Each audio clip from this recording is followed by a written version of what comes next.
నీతో రోజు నాకు ఇదే గొడవ. సర్లే, నాకెందుకులే. ఇందాక సరదాగా అన్నా, బిజినెస్ సక్సెస్ అవుతుందిలే. బాయ్.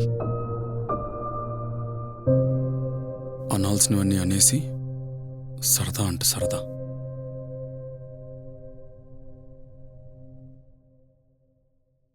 తను చెప్పింది కదరా సరదాగా అన్నదని.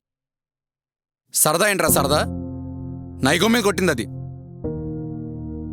నేను బిజినెస్లో సక్సెస్ అయ్యి దానికి నేనేంటో చూపిస్తా.